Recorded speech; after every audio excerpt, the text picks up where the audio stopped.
Hey, good evening, everyone. Thank you. Well, good evening from Poland. Thank you again for joining us today. We're going to be talking about the humble beginnings of socialism as a ripoff of Christian religion. And joining me today is the one and the only Reason Dancers, and he's extremely reasonable. And I'm very grateful for his mentorship. I must say, he's been a huge asset to me, always challenging me and keeping me on the straight and narrow. And Thaddeus, welcome. Thank you.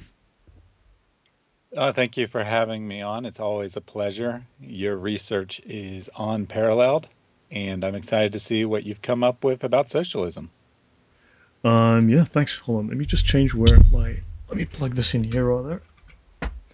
Okay, yeah, just to prevent echoes, because it's a bit too late for me to change my audio setup now. Yeah, so everyone can see this. So basically, guys, remember to think outside the whatever that thing on the screen is, right?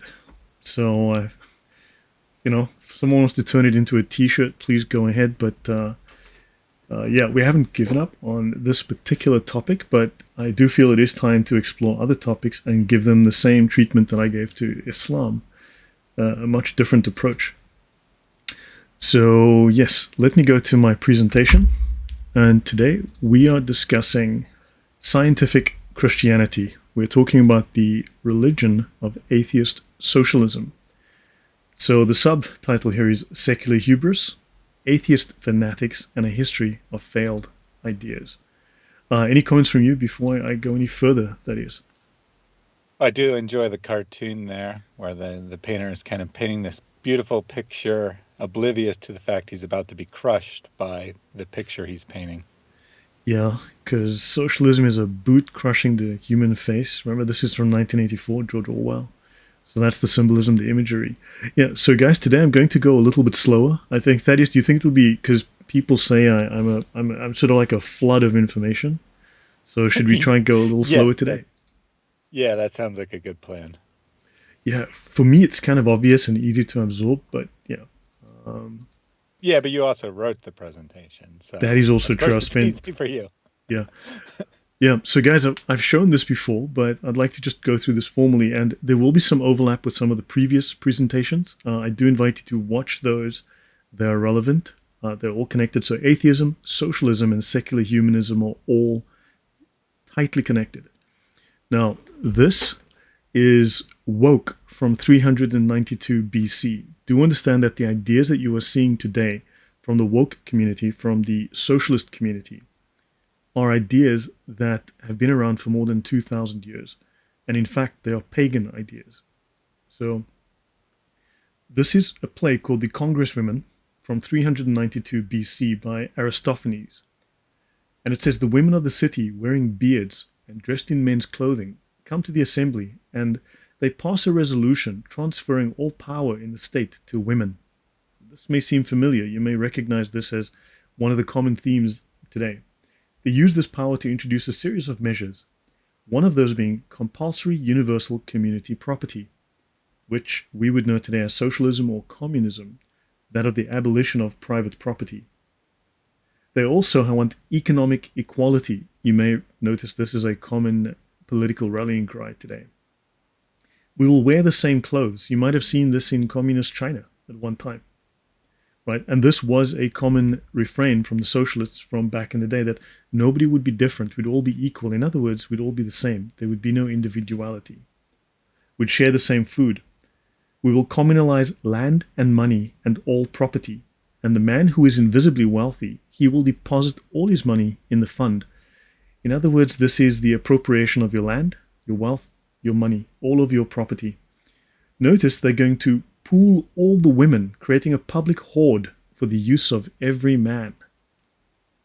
So while this might not be, well, women voluntarily being, let's just say, sexually licentious, this is the state deciding that women should be sexually licentious. And then, of course, who's going to work the land and produce the food? Oh, the slaves. And all that man has to do then is, when the shades of night draw on, slip sleekly down to dinner. The state is not going to stint. Its hand is full and open, its heart is large. It'll stuff its menfolk free of charge, and issue them torches when dinner's done, and send them out to hunt for fun. And these last words, these words here are echoes of Marx. Marx said very much the same thing. Thaddeus, over to you. Yeah, of course we see some differences. We no longer think of women as property that can just be pulled together for the benefit of the men. But nonetheless, you do see the same kind of lack of sexual morality. That it's all about free love. It's all about who needs a traditional family. You can just have as many sexual partners as you desire in this new atheist utopia that the political left is building. Correct. And notice, children will trace their descent from all the men who might have begot them. In other words, children will not know who their fathers are. So children will be fatherless. We now have this utopia today, and it is, don't forget that the majority of men in prison are fatherless.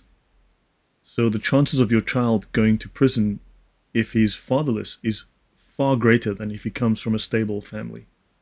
So do understand the parallels. This is pagan thinking, and we are going back towards pagan thinking, or being pushed in that direction.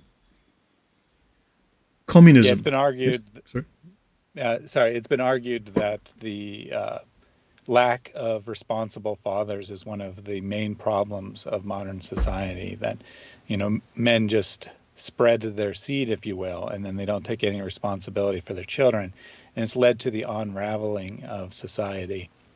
One consequence of which, as you pointed out, is people getting involved in crime.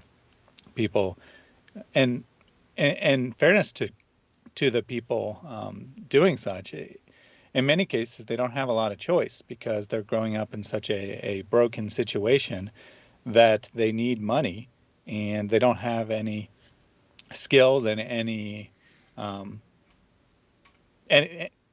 to be clear, by skills I'm referring primarily to social skills, to the stability that a family provides, and thus they feel that that's their only option. Of course, it's not really, but you can see why people would feel that way. So it's been argued that the lack of responsible fathers is one of the main causes of the social unrest we see today.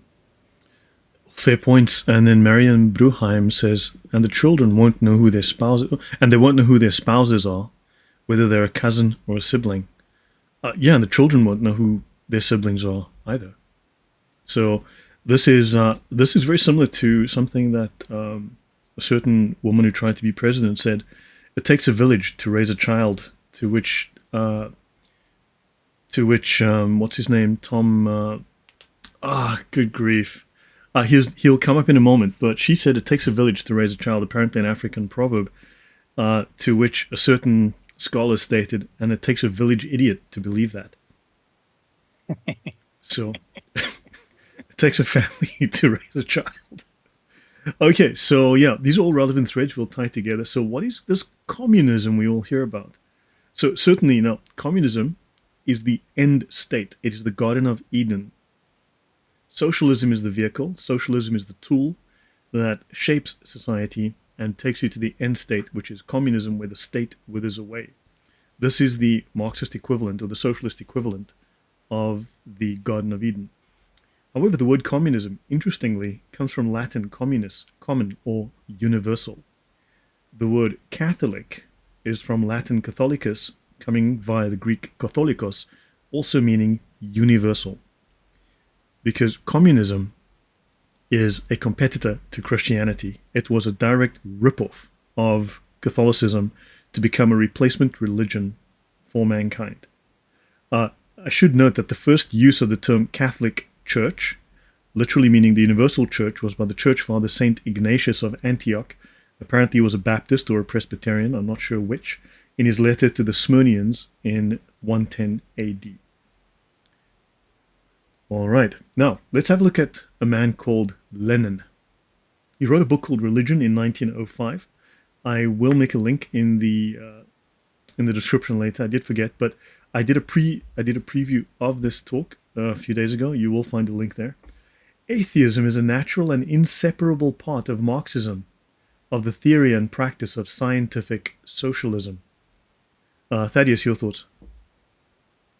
Yeah, well, the atheist, and we saw an example of this yesterday, actually. They'll come in and they'll say that atheism isn't a belief, it's just lack of belief in a God. Well, even if we grant that, which the dictionary doesn't grant, but we'll let the atheists have their own dictionary. But even if we grant that, in practice, the atheist is always going to believe things.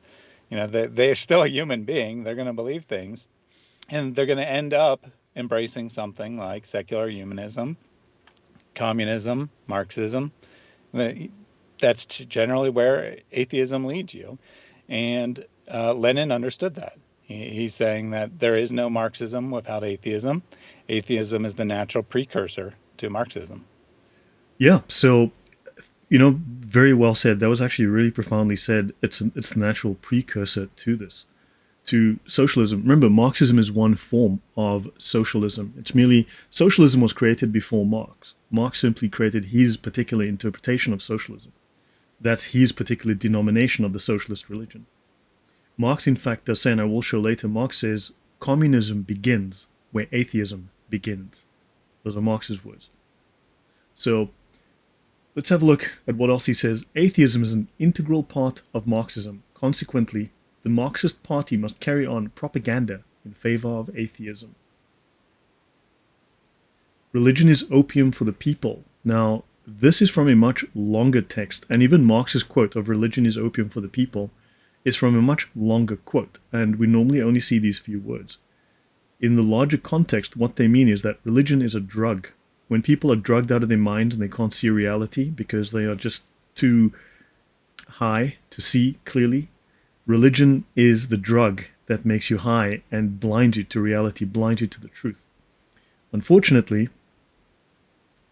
they feel that religion then is evil, and their ideology is going to remove that drug. And you see, once you come off the drug of religion, you will then see reality. You will be no longer asleep. You will be woke. Any thoughts from you, Thaddeus? Yeah, I mean, you nailed it there. The argument is that because of the pain in the world, that people find ways to cope, and one of those ways is religion. Thus, religion blocks people from seeing the pain in the world and prevents them from rebelling against the evil capitalist systems that are the actual source of their pain. So you get rid of religion, then people rebel against the capitalism and they bring in the socialist utopia. Agreed. Also, on what you said earlier, that atheists will claim that they have no values or no beliefs, right? That atheism is a neutral state. Now, understand that being happy or being sad or being angry or being bored, those are not claims of truth. Those simply are. They simply are psychological states. For an atheist to claim he's not thinking of anything, that is a psychological state. It cannot hold truth. It does not have truth. It simply is. Only claims can hold truth value. A claim of 1 plus 1 is equal to 2 or 1 plus 1 is equal to 3. Only claims can have truth value. Now, if an atheist states that atheism is the truth, Christianity is false, that is a position, that is a truth claim. That is a claim which can be examined for truth. Now, understand that having a psychological state does not hold any truth. It doesn't hold any values or any position in any ideological position, nor does it propose an argument for or against anything. Therefore, it cannot, by definition, be true. It has no truth whatsoever. But the moment you take a position, the moment you have an argument for something, you have a position, you have taken a position by making a claim, now you have values. So they are either logically incoherent or they are taking a position which is by default not true. Would you agree, Thaddeus? Yeah, I think that's really profoundly put there, actually, that when the atheist tries to claim that they don't have, that atheism isn't a belief system, that it's not a position, what they're really saying is this is beyond a fact. This is just something that is. It's no different than feeling happy. I feel that there's no God today, but maybe tomorrow I'll feel differently. So in their attempt to avoid defending their position, they've made their position meaningless. Yes, right. So Lenin tells us our program necessarily includes the propaganda of atheism. Well, notice now twice he's mentioned the propaganda of atheism. The philosophical basis for Marxism, which is socialism, is absolutely atheistic and positively hostile to all religion. Now, the basis of this belief is atheism. You have to be an atheist to accept socialism, because socialism is absolutely hostile to religion, and it is by default atheistic. And I will briefly transition to his actual PDF, his book on the topic, which is religion. Do you have any comment before I go back onto this book? Nope. Go ahead. Okay, so this is V.I. Lenin, Religion. Atheism is a natural and inseparable part of Marxism, of the theory and the practice of scientific socialism. So socialists are by default atheists. The criticism of religion is the beginning of all criticism, so it is founded on the opposition to Christianity. This analysis was accomplished with such completeness that the atheistic character of this philosophy was taken for granted. It is not an accident that the works of the great masters of atheism, of socialism, Marx, Engels, and Lenin, contain no complete and systematic statement of their proletarian atheism. It is not usual to talk of obvious facts. See, the great masters of atheism never laid out how their beliefs work. It was just assumed. Atheists today are doing the very same. Atheists today are taking their template directly from Marx, Lenin, and Engels. Your thoughts, that is? Yeah, I think that the author of this paper or book has nailed it. That they just assume atheism is true, and just like Marx and Lenin, atheists today do the same thing. In fact, they argue strongly that atheism is the default position. We don't need to prove it. Everyone should believe in atheism because it's the default. Correct. And It's like that is the saying Marxist that position. it's like saying the sun is shining today. It's just so obvious. There's no need to defend it. Yeah. And he says here that atheism is practically an accepted fact among European labor parties, which tells us that they are socialist. Right, let's have a look at one or two more of these notes. From the writings of Lenin, the following four principles stand out as the most important. Atheism is an integral part of Marxism. Therefore, the Marxist Party must carry on propaganda in favor of atheism. Atheists today carry on an intensive propaganda campaign in favor of atheism. I wonder if this would be Marxist-inspired. I have called them communist stooges. I've called them the useful idiots of communism. And, well, this parallel is too, I think it's too close to be a coincidence. There is the demand for the complete separation of the church and the state, and the church and the school. This is significant. We're going to see that from the socialist anti-Christian crusade and how they've invaded the school to enforce their religious ideas. And they must win over the proletariat with propaganda in favor of atheism, which must grow. They must emancipate the toiling masses from religion using propaganda for atheism. There seems to be a very large emphasis on propaganda for atheism. Any comment there? Yeah, very interesting that the atheism is the obvious truth that they need to forcefully, or maybe forcefully is not the best word, but subversively. Yeah, subversively. There you go. Argue for that they need to. They can't argue for it directly. They can't support their position. They can't do it intellectually. But what they need to do instead is they need to come up with these subtle clues that everyone just believes in atheism. And isn't that what we see today in the Western media, the Western entertainment system? That it's just a background assumption that atheism is true. Tell me something. Why would one believe that the religion of Lenin, Stalin, Mao, Pol Pot, North Korea, why would that be the best view for mankind, the best ideology, the solution to all mankind's problems? It's like saying that well, I mean, yeah, I think it's a fairly obvious question. Why would the view held by the worst genocidal leaders in history, be the best position to take. That is. Yeah, I mean, it's very counter to basic logic, but then again, atheism isn't based on logic. It's based on assumption. Yeah. Uh, the atheist comes in, they say, uh, I'm assuming there's no God. They don't use those words, but they say, I'm assuming there is no God, and you have to prove otherwise. And then you offer some evidence, and they say, that's not proof. And you say, why? Because I said it's not proof. Yeah. Well, their worldview automatically excludes religion as valid. So by default, they cannot look outside of that frame. Yeah, they start with the definition that there is no God, and then and whatever evidence you provide, they say that doesn't prove God because there is no God. Yeah. No. Kitsune says that everybody is born an atheist, but then they get corrupted into a false religion. So they are working on making them reverts. You know, they revert. You must revert to atheism. That's Alhamdulillah. Alhamdulillah theism. Yes. Okay. So let's have a look at some additional words. Now, this is between the American Humanist Association and Lenin.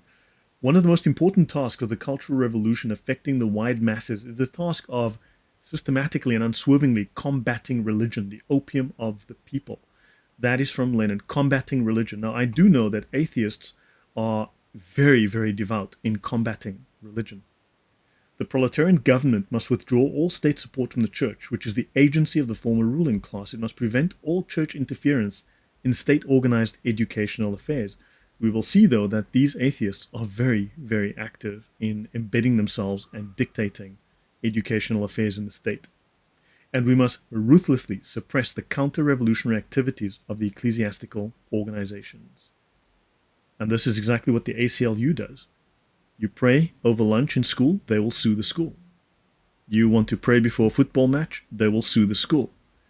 At the same time, the proletarian state, while granting liberty of worship, or thank you, and abolishing the privileged position of the formerly dominant religion, notice the formerly dominant religion. So it's being replaced by the new religion.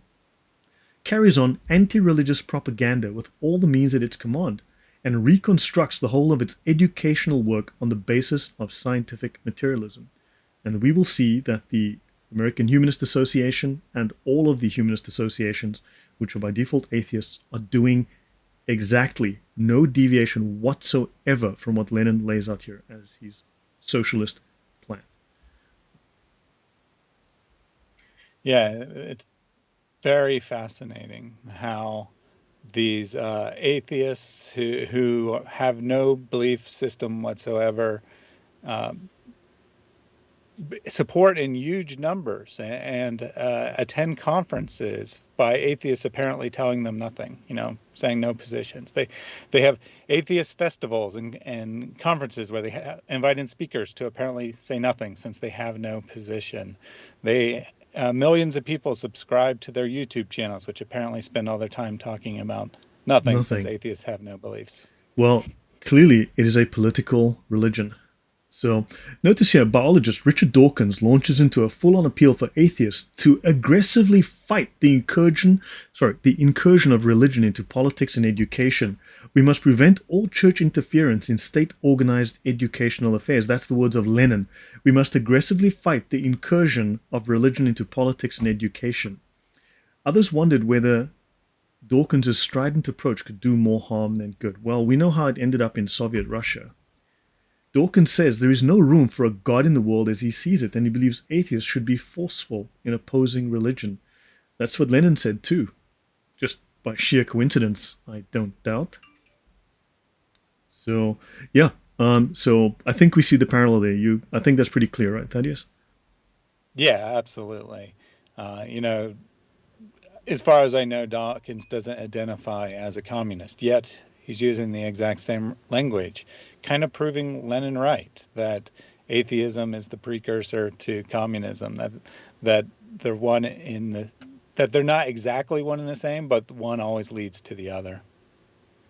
Yeah, so exactly. XYZ says removal of the Pledge of Allegiance in U.S. public schools was the beginning. Yes. Look, the fight's not over yet. So let's look at the great masters of atheism. These are two photos of Lenin, and this one is Engels. The claim that atheism is the default position of atheists is the Leninist Marxist position. the criticism of religion is the beginning of all criticism, as we said, and the works, so they contain, it is not usual to talk of obvious facts, that atheism is obvious, right? So they don't need to explain themselves. We are gods, just believe it, bigot, right? Now, sorry, here we go. Thomas Sowell, I was thinking of, Thomas Sowell was the one who said, and it takes a village idiot to believe that.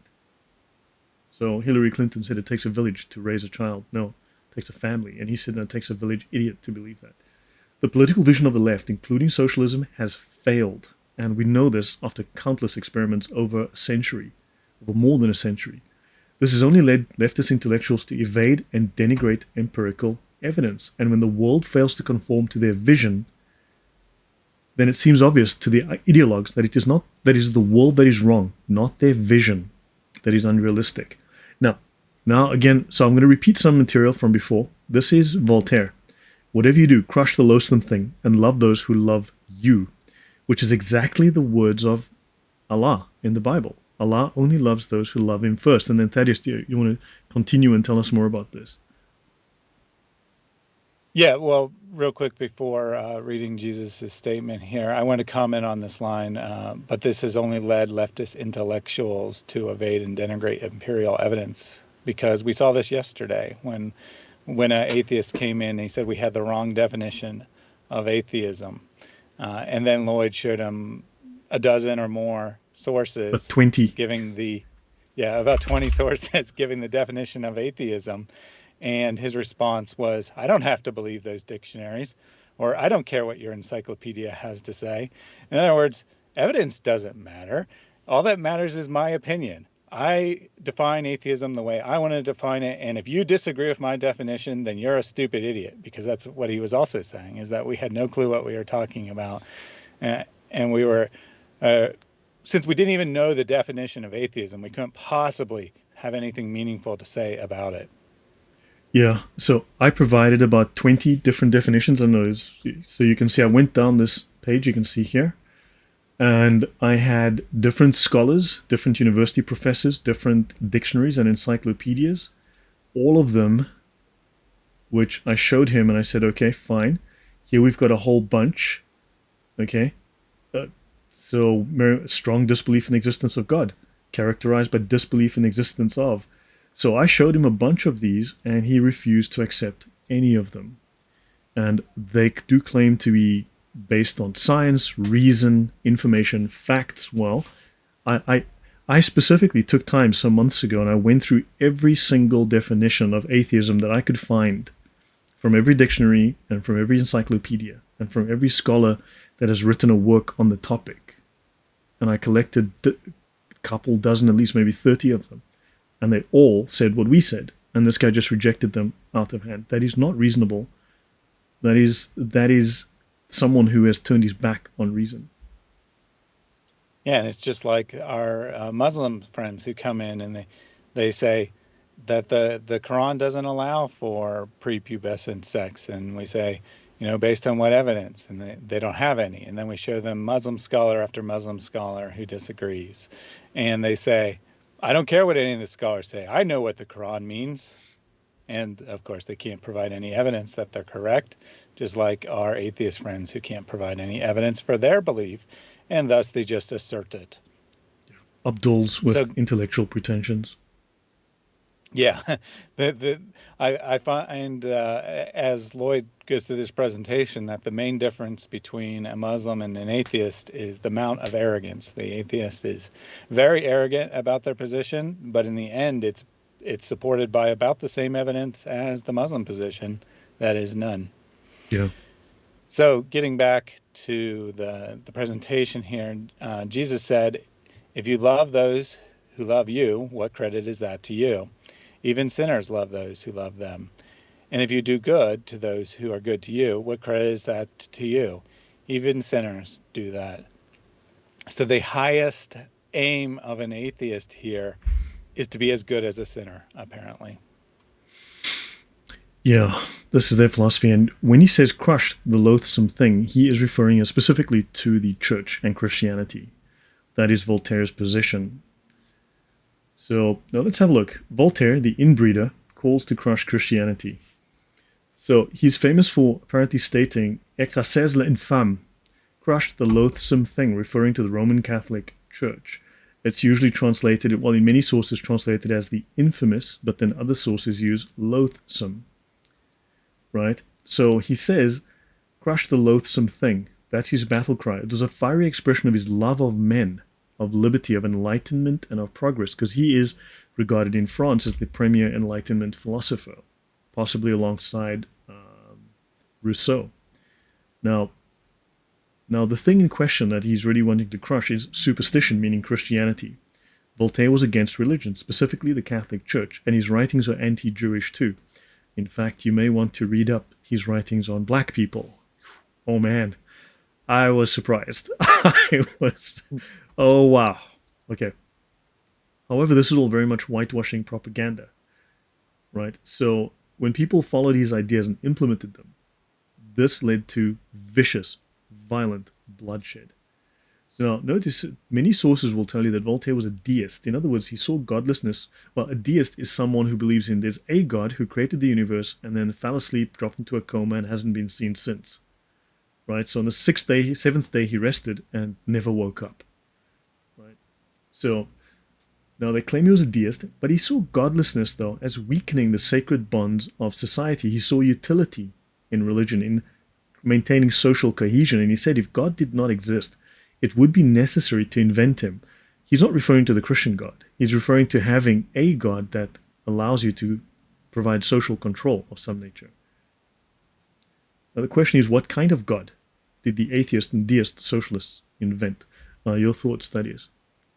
Yeah, well, I think that a deist usually is probably someone who looks at the evidence and they see the organization of the universe. You know, I'm not necessarily saying Voltaire. I don't know his personal opinion, obviously, but generally a deist, I think, is probably someone who looks at the universe. They see how organized it is. They see that everything seems to have a purpose, a design. So they look at the evidence and they say there must be a God, but they don't want a God controlling their lives. They don't want a God who speaks to the world and provides moral guidance. So they say, yeah, God must have created this universe, but that's all we know. We don't know anything else. So we can still live as if there is no God. So I think that, you know, being a deist or being an atheist, I think the deist is just accepting that their evidence does suggest there is a God, but they still don't want to accept that there is a God that actually matters. Yeah, that's fair enough. There's good reason for that. We'll get into that another time as to why they want that particular conception of a God. But then this inbreeder, says the following: "There is no God, but don't tell that to my servant, lest he murder me at night." A strange statement for a deist, telling us that he's an atheist and that there is no God. But we need a moral God to prevent his servants from killing him. A little bit of a hypocrite, wouldn't you say? Yeah, I think so. That, you know, he's proposing or suggesting that he believes there is a God, while privately saying, yeah, there is no God. Just don't tell anyone that, because without a God to make them behave, they won't, and they might kill me, and I don't want to die. So let's just pretend there's a God for the benefit of society. Right. So do understand that this leads to a broader point. We're not going to flesh it out here, but atheists have long been using religion as a means of social control. That they've used the institution of religion, stripped of its deity, but they realize it as utility. So they've used it, they've abased it, and used it for its utility to control people. So do understand that they do realize that religion actually has utility. So while they still want to crush it, they've always been forced to maintain some semblance of religion for the purposes of providing people some kind of means of seeing purpose in the world, of preventing despair, or maintaining the social control that religion had actually provided. So, notice, though, he was a serial womanizer. His most famous affair was with a married woman, Emily de Châtelet. Right? He was banging his own niece, Marie-Louise Mignon. So he was guilty of incest. And yeah, man, you got to read. He harbored some egregiously racist ideas. Oh my golly. got to read through some of the stuff he said. It is fascinating. It's not, yeah, not the forum for it here now, but man, this guy had some things to say. Enlightened man that he was. Good grief. Okay, so scientific morality. So dehumanization. Science is not a moral system. It measures or tests the material. Now, Islam claims to be Abrahamic. Atheists claim to be scientific. Richard Dawkins said that belief in anything that cannot be scientifically proven, i.e. faith, is one of the world's great evils. Now, will Dawkins declare secular humanism to be evil if they cannot prove their statements, or atheists, because they cannot prove their statements? Well, he's an atheist himself, right? So now notice that he says it is evil. Now, of course, if it's evil, then they need to wipe it out. If it's one of the great evils, it needs to be destroyed. Yet Dawkins contradicts himself because he does not believe in evil. He says there is at bottom no design, no purpose, no evil, no good, nothing but pitiless indifference. So there's no God, there is no punishment, there is no justice. Therefore, you can do anything, and there is no consequence. This means that the door's open for you to do anything, and there is no consequences whatsoever morally. And yet they claim to be moral. That is? Yeah, this is one of the dilemmas of atheism. They want to say that religion is evil, and then they also want to say there is no such thing as evil. It's a walking contradiction, as people sometimes put it, that atheists are people who believe there is no God and are very angry at him. And that's what we see. You know, we see atheists, especially today, their primary argument tends to be that the God of the Bible is evil and immoral, and then they turn around and say there is no such thing as evil or immorality. Very strange behavior from rational, enlightened people who only go with the evidence. Yeah, fair enough. I just need to double check which slide. Okay, slide 16, we're in slide 9, so this is where the whole history takes off, but I'm just doing the preamble. Notice, though, that Dawkins claims there is virtue in having no virtues or values, because atheism has no beliefs, has no values. So there are no values, but yet his values are good values. So this is logically incoherent. It makes no sense. They need to decide. Now, he believes that free will does not exist, that actions are determinist. In other words, you have no free will, therefore you're not responsible. Now, do understand, if you have no free will, you did not choose to do something, therefore you have no moral responsibility. Yet, how can you have moral responsibility if you have no free will? And how can you blame people for having religious beliefs if their actions are deterministic? If their actions are simply the result of social forces or atoms banging together, like the, you know, like blood vessels and the atoms of your brain just banging together, and you voila. So again, that is utterly logically incoherent. That is. Nafid said something very enlightened here. He said, "Look, like atheists also have their own taqiyya." And Yes. that's what Dawkins is doing, right? He's denying his core belief that there is no evil in order to propagate his belief by asserting that the Christianity, religion in general, is evil. Correct. And then also, what is their science? Yes, yeah. So that is a genuinely good question. What is their science? So understand that their philosophy starts in the 5th century BC. It is based on sophistry. It comes from a sophist. And this philosopher who created this idea, now look, this idea goes through, it molds itself. There's a different kind of humanism that goes into, I think we go to just before, like around the time of the Reformation. But this is not them, let's say. We're looking at this pagan who develops this idea that there are no objective values. There's no objective truth. That what is the most persuasive is what is true. What I can persuade you of using rhetoric is true. So this is the ultimate philosophical basis, which means that it is identical to Islam, because a madhab is not a school of law. Fiqh is law. Fiqh is jurisprudence. A madhab is a school of persuasion, and the 4 madhabs were chosen because those 4 scholars were the most persuasive. Therefore, it is based on sophistry. The sophist being called Protagoras. That is, you're nodding your head? Well, a very interesting parallel just occurred to me. that in Islam, truth is based on the consensus of the scholars. However, that's exactly how science works. We're told that there's objective scientific fact, but actually, scientific theory is elevated to fact status based on a consensus of scientists. Mm-hmm. Yes. So there's certain overlaps here because they both come from the same logical framework or illogical framework. So how are people to be blamed for faith when molecules caused it? If it's determinist, if you had no free will, it's simply atoms smashed together and bang, you had these thoughts. You are simply a meat robot and you have no free will. You have no decision-making capability. Now, so let's look at the logical outcome of science defining morality. And there's a lot. I've been doing a lot of digging. You have no idea the hours I put in. And yes, guys, please, make it like the like button is Aisha and you are Muhammad, okay? And hit that thing, right? So, so please do like, do share. Do like and Sharia. Okay, so thank you. Okay, so there's a lot to be said about this. I'm busy working on a great deal of information that looks at the crimes of science and the crimes of scientists, of the falsification of science, of fraudulent science, and there's a lot of it. But of course, secular humanists and atheists constantly worship science. They kneel at the altar of science, and yet these simply are just scientists. And there's a lot to be said here about the crimes of science. But let's have a look at this guy. You might need a shower after listening to Yuval Noah Harari speak, because that's how I feel when I listen to this man speak.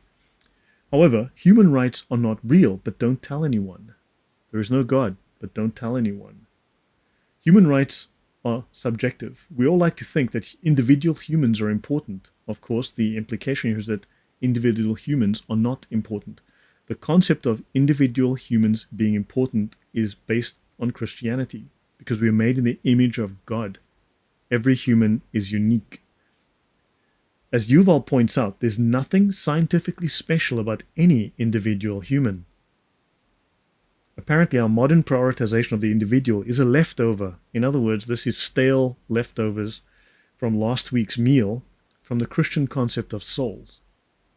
So there are logical and moral and legal implications based on this.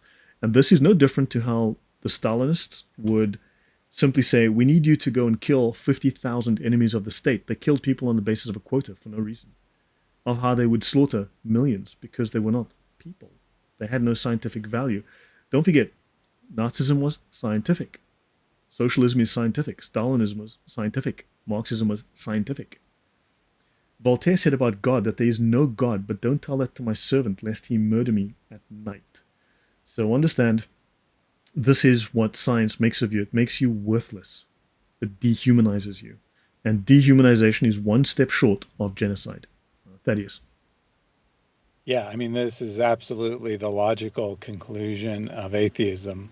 If there is no God imparting values on human beings, if we're just the product of blind chance, then it's absolutely true that we have no special purpose. We have no intrinsic value. One human being is no different than one rhinoceros or any other animal that you may choose. And therefore, there is nothing wrong with annihilating another human being, destroying another human being, because they have no intrinsic value. Yeah. He says Homo sapiens has no natural rights. Now, don't forget, Thomas Jefferson, in fact, the founding father, stated that your rights come from God and they are inalienable. And he's saying, nope, you got no rights. Thanks. I have because I'm part of the elite, but not for you. Sorry. Yeah, the only right you get is from being in power and holding a position where you can enforce your will on other people. It's not a right, but it's a privilege, perhaps would be better, that you have the privilege of not being destroyed because you are the smartest or the luckiest or the most well-connected, however you want to say that you rose to power. But you're in power now. You have the privilege of having a value in a sense. The other people, they don't have that privilege. They're dispensable. You can get rid of them if they're in your way. Yeah, and that's how it worked under communism. So now let's have a quick run through this. Some of you will have seen this before. Of course, who wrote these poems? Worlds I would destroy forever. Since I can create no world, since my call they notice never, no one notices me, right? Coursing dumb in magic worlds. So he's, I don't know, there's some kind of magic here, and he's going to destroy worlds with his magic. Heaven I have forfeited, I know it full well. My soul, once true to God, is chosen for hell. So these two poems are Feelings from 1836 and The Pale Maiden, 1837. And then he says, I plunge my black saber, my blood-black saber, into your soul. It leaps to the brain from hell's black mists. With Satan I have struck my deal. He chalks the signs, he beats time for me. I play the death march, fast and free. The Fiddler, 1837. For those of you who are not familiar with this, who have not seen this before, the author of these poems, which basically are satanic in essence, is this guy, Karl Marx, who seems to have, at least within his imagery, has struck a deal with Satan. Any comment before I go on, Thaddeus? Yeah, I mean, even if we give this the most generous interpretation, that he doesn't literally want to worship Satan, that he is just using highly charged language. Even if we give that the most generous interpretation possible, we can see that he understood that his beliefs were anti-religious, anti-Christian, that they were against the Christian conception of God, and thus were in line with what Christians believe about Satan. So even if he didn't believe in Satan himself, he understands that his arguments are in line with what Christians would call satanic. Yes, correct. Someone always asks, was he a Jew? So look, someone mentioned something yesterday, and I guess I hope the slower pace is actually better for you, because I'm trying to go a little slower to give people more time to absorb what is going on here, because I tend to go through this. I tend to listen to YouTube at 1.75, and I get through a lot of material, and I take notes. I am OCD when it comes to taking notes. You'd be amazed the size of my notes database, but hopefully everyone says I need to slow down. So, was he a Jew? No. Apparently his grandfather was a Jew. His parents were, I believe, Protestant Christians, although he obviously rejected Christianity and decided to go the satanic route. And in fact, his whole philosophy is specifically anti-Christian. So, now briefly, Marx had begun to lay the theoretical and what he believed were the scientific foundations of communism. Communism is a form of socialism. Remember, Marxism is a form of socialism, which is a scientific ideology. It was religion, and in fact, it was religion that ripped off Christianity, so it was scientific Christianity. So it's atheist, scientific Christianity. So Christianity, less divinity, less Jesus. And in the German ideology written in 1846 and later in Das Kapital, he had three main aspects. A materialist conception of history. Everything is deterministic. Everything is unavoidable. It's simply just how things were. There's no free will. A critique of capitalism and a revolutionary jihad to overthrow capitalism and its replacement by communism. Jihad is just revolution, right? The French Revolution was their jihad to bring socialism. The Islamic jihad is their revolution to bring the caliphate. So Marx's vision of communist society is intentionally vague. Unlike earlier utopian socialists, right? There were utopian socialists, we'll meet them later, who Marx and Engels derided as unscientific and impractical, including the founder of socialism, of modern socialism, and of course of Christian socialism, Henri de Saint-Simon and Charles Fourier and Robert Owen. Marx did not produce detailed blueprints for a future society. Marx provided no information on how communism would look. He wrote about socialism, and communism would somehow take care of itself. He wanted public education, which is now commonplace in the West, a graduated income tax, which is now also common, and public ownership of the major means of production and distribution of goods and services according to the principle from each according to his ability to each according to his needs. Of course, he never quite defined exactly how we measure that, but this would be termed utilitarianism. This is very much based on the whole utilitarian principle, which is, we will see it's very much satanic and very much socialist. Marx believed that institutions of a future communist society should be designed and decided democratically by the people living in it. It was not his task, he said, to write recipes for the kitchens of the future. So the communist society would somehow come into being, just as the state would wither away and then the communist state would form. And he had no idea. He could not prove it. He provided no proof. He provided no template. So therefore, is Dawkins going to come out and say, okay, well, this atheist was evil? I hope so, because this man could not prove his statements. Although Marx was reluctant to write these recipes, his followers were not. And of course, Engels decided he was going to go even a step further. Engels was even more influential in expanding and exegeting these ideas. Any comment, Thaddeus, before I go on? Well, perhaps we could say that Marx is the Quran of communism, and then, even though he's perfectly clear, no one really quite understands what he means. So they have to come up with the tafsir and the hadith that the other authors supply us to explain what Marx really meant. That is a very, very good analogy. And yes, of the Marx brothers, he was most definitely the worst. So now Marx began the introduction to his 1843 critique of Hegel's philosophy of law by claiming that criticism of religion is the premise of all criticism. And he says that man makes religion. Man must create religion, right? So he wanted to create his own religion, right? Religion doesn't make man. He said man makes religion. So he saw the Superman in the fantastic reality of heaven, but he found no more than a reflection of himself. So he created socialism where man is the highest expression of the universe. And therefore man must be remade in the image of man, of Marxist man, the perfect Marxist Superman. And the abolition of religion as the illusory happiness of the people is required for their real happiness. So we must abolish religion to find their real happiness. Didn't Dawkins say something similar? Don't atheists say the same? He did. Yeah. He did. They do. And we've got a guy called John Rendell who came on and made some comments on my YouTube recently, and he stated, okay, I am my own God. We are here to unlearn the teachings of the church, the state, and our educational system. We are here to drink beer. We are here to kill war. The 20th century was the atheist government century. It was the most vicious century in history.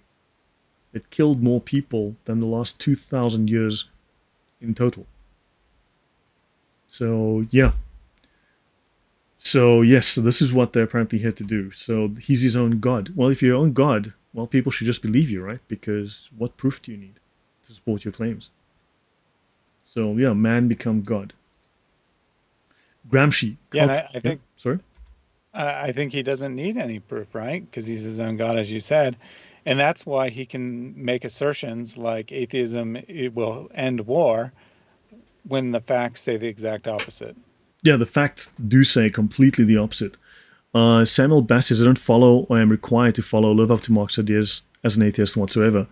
No, there might not be a requirement, but your ideals line up with Marxist ideals. They line up with Stalin's ideals. They line up with exactly the same ideals as the major socialist governments who were vehemently anti-Christian. So those ideals, unfortunately, overlap greatly. So Gramsci, cultural Marxist architect, socialism is precisely the religion that must overwhelm Christianity. Oh my. In the new order, socialism will triumph by first capturing the culture via infiltration of schools, universities, churches, and the media by transforming the consciousness of society. Thaddeus.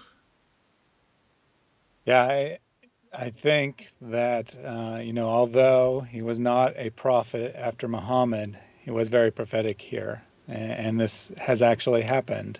Well, first of all, notice that he's declaring that socialism is a religion, that it's intended to be a replacement for Christianity. It's not just a neutral belief or lack of belief, but rather it's precisely a religion.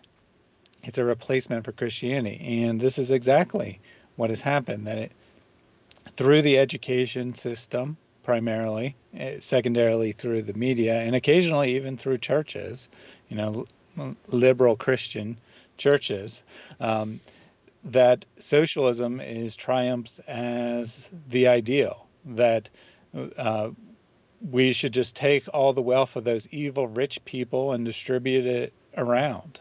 That the reason that your life is difficult is because some rich person is oppressing you. And we are taught that sometimes explicitly and always implicitly through the media, through the school system. We're taught that we all can be whatever we want to be if as long as we try really hard and no one gets in our way. Yeah, fair enough. And we do need to note that Gramsci is foundational to what we call intersectionality or intersectional theory, as well as cultural Marxism. His theory dismantles existing culture, so it is toxic and corrosive. It does so by ideological subversion and opposition. Now, do note that the term opposer, the Hebrew word opposer, we know as the word Satan. Satan is the opposer. And it challenges and opposes the legitimacy of existing institutions like family. It sees family as a false institution. Marx was vehemently against the nuclear family, and also religion, and also political power. It seeks to undermine and destroy this.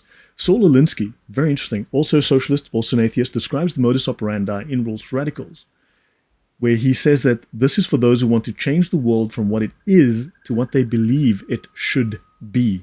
This is their vision.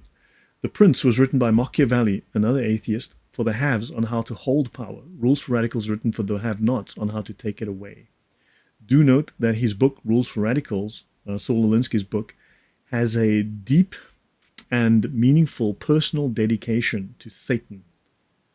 He says this is for Lucifer, or he expresses his admiration for Lucifer as the first radical, the man who broke away from God and founded his own empire. So, yeah, just bear that in mind. And now, yeah, I think it's very interesting that the undermining of the family is always part of this. And, it doesn't seem like it should be related, right? Socialism's an economic system, supposedly, but the family is always a key aspect of this. And we see this today as well from the political left, that they want to redefine what family is. If you dare say that the ideal family is a mother, father, and children, obviously that can't always be the case because, people will die and other things happen. But if you dare to say that that's the ideal, then you're a horrible racist bigot who has no idea what you're talking about. A family can be anything, it can be any configuration. It can be people who are not biologically or legally related to each other. It can be multiple mothers and no father. It can be multiple fathers and no mother. It can be a single parent who is that way by choice, that they don't want to have, that they never desired to have a partner. It can be anything. A family is whatever you make it out to be. Yeah. And it's very interesting that that's a key aspect of undoing the existing social order, that, it's not just about changing the economic system. It's about undoing everything that Christian values have stood for. Yeah, it is fundamentally anti-Christian. And thank you very much, Kitsune. He says, Marx surely led by example regarding family life. And yes, he did. I mean, Voltaire had a horrible family life. And if you go into the lives of many of these people, you'll find that they aren't exactly examples. Now, the confession of communist faith. Give a little thought to the confession of faith. I think we would do best to abandon the catechetical form and call the thing Communist Manifesto. This is in letter from Engels to Marx on 24th November 1847. So he says, Marx, please don't call the document the Communist Confession of Faith. Call it the Communist Manifesto, because catechetical means religious instruction given in preparation for Christian baptism or confirmation, a religious teaching by means of questions and answers, because Marx wrote it as a religious text. Your thoughts, Thaddeus, before I continue? Yeah, what Engels is saying to Marx is he's saying, dude, you're saying the quiet part out loud. Don't do that. People aren't supposed to know that this is a religion. They're not supposed to know that this is getting rid of religion. If you say that out loud, they'll reject it. But if we're quiet about it, they might not realize what's going on here. Yeah. No, good comments, guys, that I'm seeing. Some really good comments. Yeah, so basically we've got just approximately 1 hour. So how long should we go, Thaddeus? I'll leave it up to the audience. I don't want to go more than another 30 minutes. What do you think we should do? Should we pick this up later or continue for a little bit? You would know best where to break the presentation. It looks like you're perhaps about a third of the way through, so either somewhere around here or somewhere around half would be fine by me. Okay, yeah, that sounds good. Let's go for a little bit. I'll let the audience decide, but I also want to make sure that it's not too long, that people coming along later don't find it's too lengthy to watch. So, this is from James Lindsay, himself a former Catholic, now atheist. Marxist communism is not an extension or logical conclusion of liberalism. It's a Gnostic mystery religion made of an inversion of Christianity, retooled into a form of magical alchemy. That's how you create the perfect. Remember, Marx had the idea of the perfect man, the communist man. So did the Nazis. They had the idea of the Übermensch. And of course, through alchemy, people want to do, through a spiritual alchemy, they want to become the perfect man. So this idea, this Gnostic idea has gone on for a long time. So it is an inversion of Christianity retooled into a form of magical alchemy, passing itself off as the science, because they always claim to be scientific, right? So now the origin of socialist religion. Let's have a look. This man is Claude-Henri de Comte de Saint-Simon. My French is probably terrible, but he's Henry Saint-Simon. And he was born in 1760 in Paris and he died in 1825. So he created the term socialisme, and it's a term coined in the 1820s. It was created by French social theorist, this guy, Henry Saint-Simon, one of the chief founders of what he originally called Christian socialism. And in his major work, Nouveau Christianisme, or the New Christianity, in 1825, notice he died in 1825, so he proclaimed a brotherhood of man that must accompany the scientific organization of industry and society. So you must use science. I could sooner the Uber Abdul. Oh my god, no. Oh yeah. Yeah, guys, the like button is very lonely. Please keep smashing it. Thank you, guys. Now, Henry Saint-Simon was a nobleman who became a revolutionary, a businessman who theorized about abolishing private property. Marx wanted to abolish, in fact, all the socialists wanted to abolish private property. Since we saw 400 BC, they want to abolish private property. A man of high birth who died in misery and left the beginnings of a new science that he called social physiology. And later, thanks to this particular scholar and philosopher, Auguste Comte, was an outstanding disciple, they went on to create the science that they would call sociology. Sociology was their vehicle for getting socialist ideas into the universities and for building their socialist utopia. This Auguste Comte, interesting man. I've got several slides on him, but yeah, this guy had a huge impact. Notice the theory of the communists may be summed up in the single sentence, abolition of private property. Take away the heritage of a people and they are easily destroyed. Karl Marx, Communist Manifesto. I will note that I cannot find this phrase, take away the heritage of a people and they are easily destroyed. I'm having difficulty. This is commonly quoted, but I had great difficulty finding this last phrase. But the portion that says the theory of the communists may be summed up in the single sentence, abolition of private property, that is legit. So understand, they are socialists. Marx is just one flavor, one brand of socialism. And they want to take your money, they want to take your property. Now, he wants a technocracy, a scientific dictatorship. In his first published work in 1803, Letters of an Inhabitant of Geneva to his Contemporaries, Saint-Simon proposed that scientists must take the place of priests in the social order. Neil deGrasse Tyson, anyone? Right? This is technocracy. By 1808, he was impoverished, and the last 17 years of his life to live mainly on the generosities of his friends, echoes of Karl Marx. Your thoughts so far, Thaddeus? I think that last line there is very interesting, that people who were unable to make it in the Industrial Revolution, the scientific takeover of the economic system, suddenly become socialists and suddenly think that we should redistribute wealth. Yeah. I mean, you will have nothing and you will like it, but he had nothing and he didn't like it. So maybe a little bit of a hypocrite there. Among his many later publications was the 1814 on the reorganization of European society and industry, written with Auguste Comte. So his religion had both political as well as industrial implications. In 1823, in a fit of despondency, he tried to kill himself with a pistol. He only succeeded in putting out one eye. Now we see a hint of fascism in the UN. As a thinker, he was deficient in clarity. That's according to Britannica, okay? But his influence on modern thought, especially in social sciences, this is in the universities, in sociology, is undeniable. He believed that science and technology would solve most of humanity's problems. Now, that is exactly what the secular humanists will tell you every day, whole day.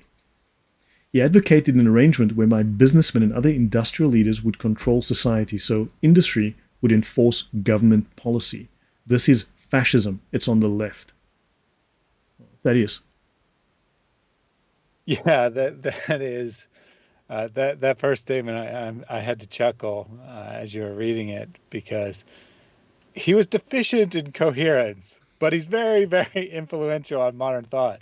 And both Fair. those statements are true, right? I mean, you got that from Britannica. That's not your opinion. That's what the encyclopedia says, which is based on the consensus of scholars. It says that no one could understand what he was saying, but they still adapted his ideas and made what we now call social science. Yeah, Just crazy stuff. amazing. And Auguste Comte, who created sociology, man, the guy was not all there, okay? He was at least 4 sandwiches short of a picnic, okay? He was at least 5 bottles short of a six-pack, all right? So, yeah. And yeah, guys, yeah, please do subscribe. Hit the notification bell for live streams. Please do subscribe. And yeah, I've been spending a lot of time on this. I have a great deal of different material coming up. Deficient. Okay, now he also stated that the spiritual direction of society would be in the hands of scientists.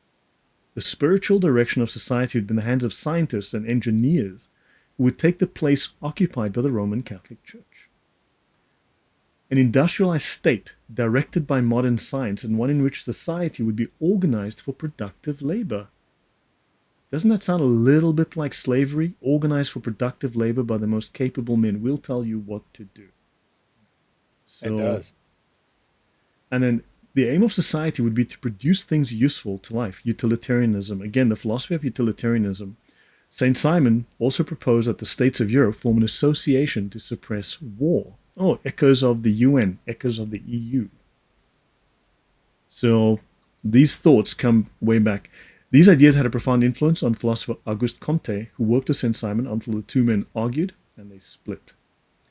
In his best-known work, The New Christianity, socialism takes the form of a religion concerned with the plight of the poor. So they're very concerned with the plight of the poor. And he had never concerned himself with theology, but beginning with a belief in God, he tries to resolve Christianity into its essential elements, and he finally propounds this idea. Religion should guide the community towards the great aim of improving as quickly as possible the condition of the poorest class. This is the watchword of socialism, right? The workers must unite to improve their lot against the bourgeoisie. So the Christian socialism of the mid-19th century attempted to apply the social principles of Christianity to a modern industrial life. Got another 5 minutes. They advocated, amongst other things, that inheritance rights must be abolished, which is exactly what Marx wanted. And as we read there within this 392 BC play, so anyone with money would have to donate it to the state. And so that capital could leave the hands of self-seeking capitalists and be placed at society's disposal. It's a pagan idea. It's been around for 2,400 years. Your thoughts, that is? You got that smile on your face again. Yeah, well, these two slides, I had many thoughts about this. One, it was echoing that poem that you had from 300 BC, where the slaves do all the labor. Whoa, very interesting. I thought that slavery had been abolished in modern society, but here we have the one of the founders of socialism saying that we need to organize. He's not using the word slavery, but as you point out, that's kind of what it sounds like, right? Organize people to be the most productive. We tell people what work they're going to do. Very, very interesting. But also echoing what we say today, that we need to redistribute the wealth from the those evil capitalists who have the hands of self-seeking capitalists. All the problems of society are, if it's not an atheist talking, it's not a radical atheist who thinks that the religion's the problem of everything, all the cause of all the problems of society. It's going to be The evil rich people are the problems of all society. They were seeking out their own wealth by enhancing society with the goods they produced. How dare they? We need to take all their wealth and only make things that benefit people, not things people want, but things that we know benefit them. Because, I mean, capitalism, whoever produces the things that the people most want wins, right? And socialism, the almighty, all intelligent leader who decides what people actually need decides what is produced. Right. Yeah. This is. Yeah. So just to respond to Islam Mentira Verdad, I suggested if people wanted to unsubscribe to my channel, they could do it. Because look, I do say things that I realize are often controversial. I have made certain very blunt statements. You've seen the level of detail I go with my research. I am extremely detailed. I provide hundreds, I provide nearly 1,500 resources in my archive. I show exactly the sources I'm using. I do not hide my sources. And the statements that I make are based on evidence. So, and if someone's unhappy with the fact that I'm stating something that might slaughter one of their sacred cows, then if they're not happy with that, they don't have to watch. And if they want to unsubscribe, that is their prerogative. That's what I said.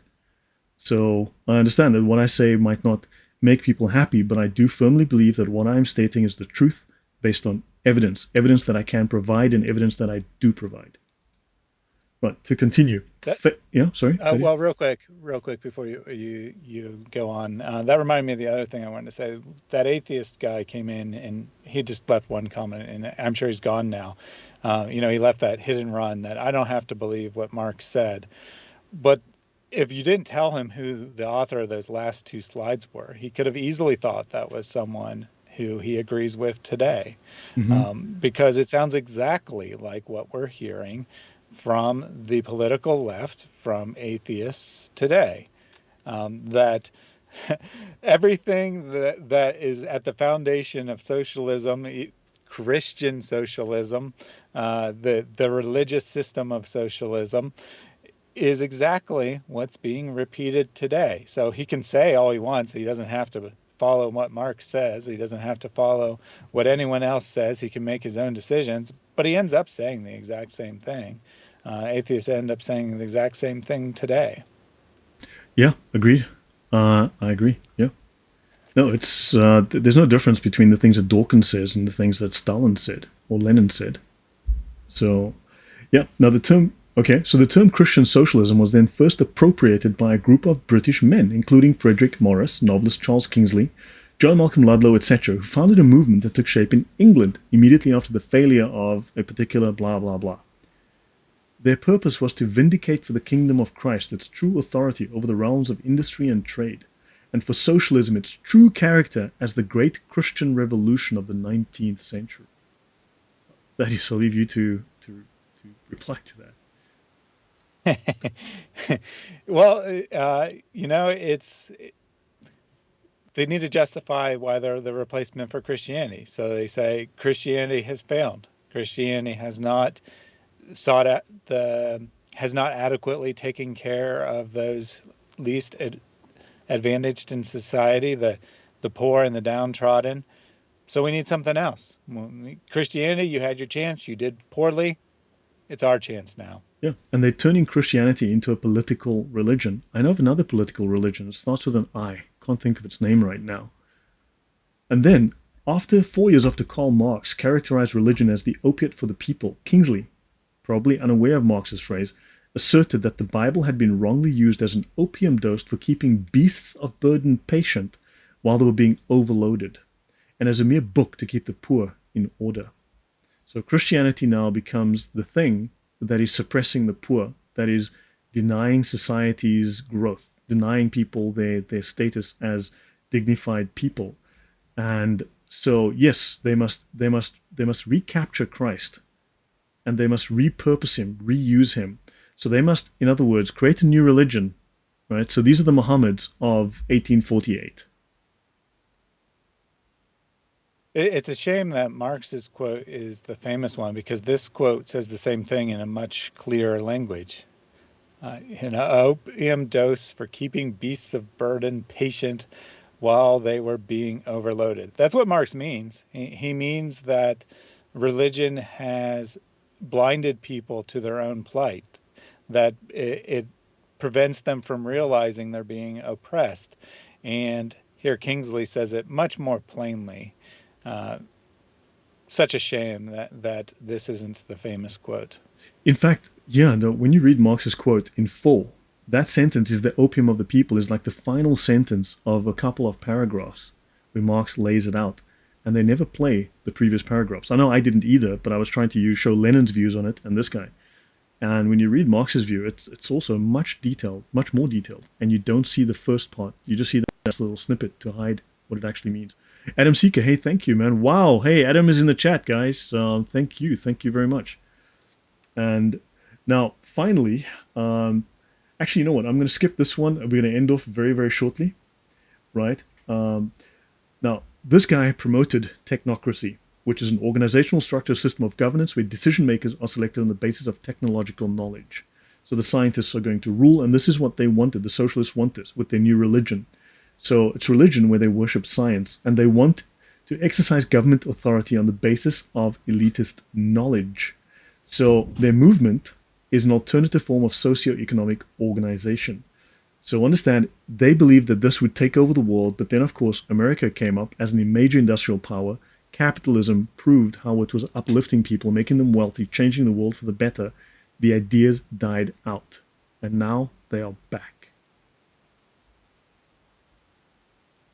Thank you, Thaddeus. Much appreciated.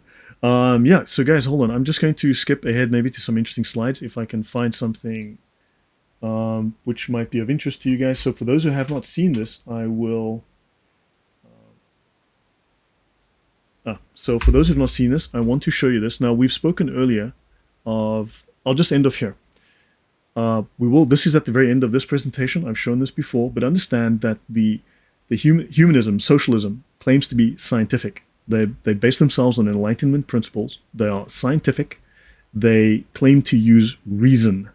Now, let's have a look at the 7 fundamental tenets. Some of you will have seen this.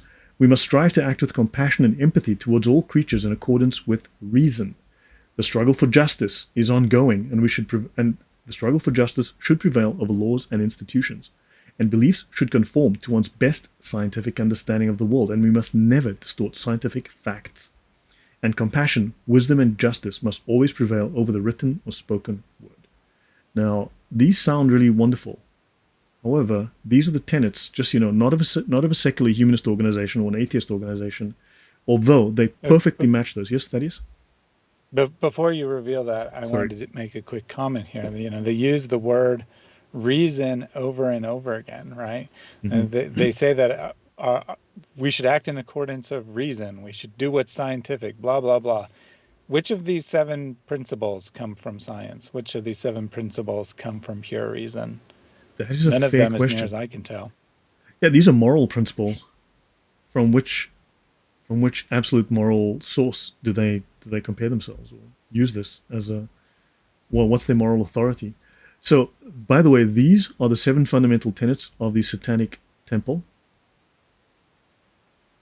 Okay, so these are the 7 fundamental tenets of the Satanic Temple, which in no way conflict with anything said by secular humanism, which in no way conflict with anything that Marx would say or Lenin would say. You'll find they use exactly the same terminology, same phrases, the same thoughts. Right. So this is, and just briefly to end off with, from Anton LaVey, if you look at his atheism, his Satanism is atheistic, right? It is a carnal religion. And they believe that all gods are fictitious and that ultimate importance is found in the self and pursuing self-interests, right?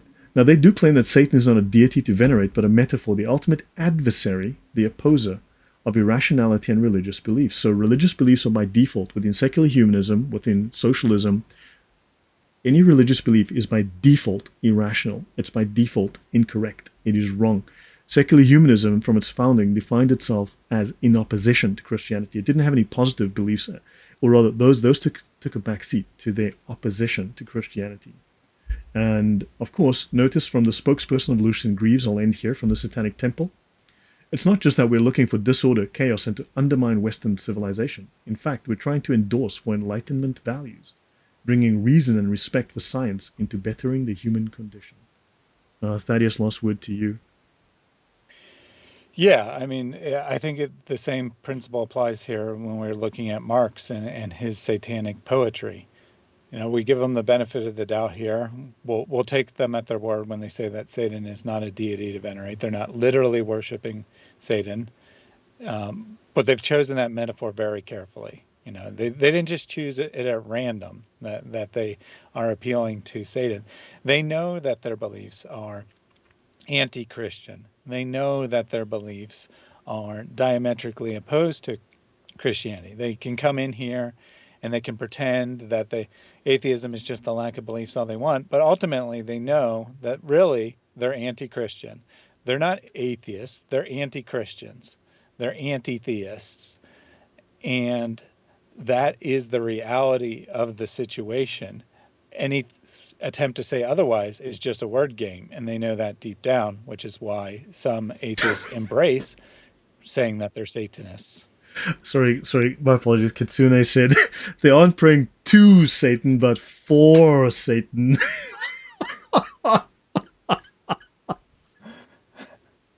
Dude, you just won the internet today. That was hysterical. Yeah, they don't pray to, but for. Yeah, so Emma asks finally, is there an agenda for these talks? Okay, if you go through the recent talks I've done in the last 2 weeks, I spoke about the founding of the very first secular atheist state, which was the French Revolution, was the founding of the very first atheist state. And they ended up, of course, atheism is the religion of peace, as you well know. They ended up slaughtering well over 250,000 people. They were killing Catholic priests on sight. They killed anyone who protected Catholic priests. They murdered nuns. They shot people and buried them in shallow graves. And they claimed that they were doing this to prevent fanaticism in the name of reason. And of course, because the state had to be atheist and secular, because that's the only way that one can be scientific and reasonable.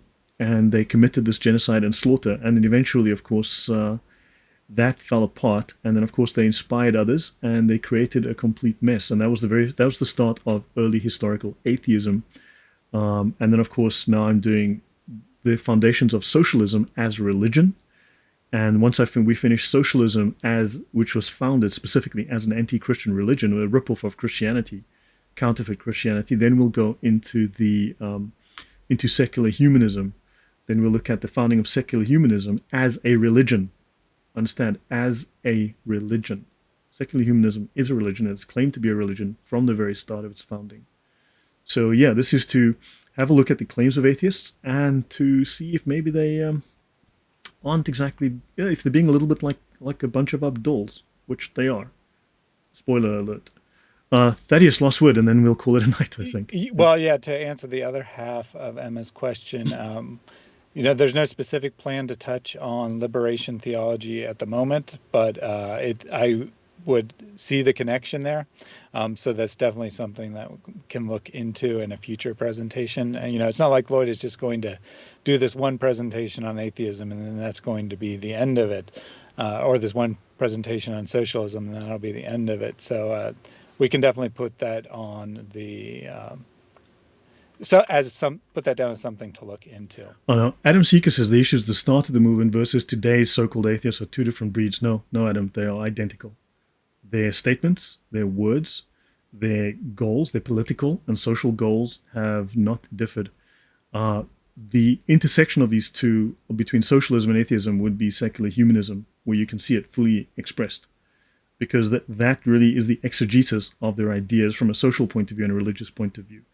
But the words of Voltaire or the words of Rousseau or any of these other philosophers who founded, because they were founded upon these ideas of these Enlightenment philosophers, which are, within a Christian point of view, thoroughly satanic.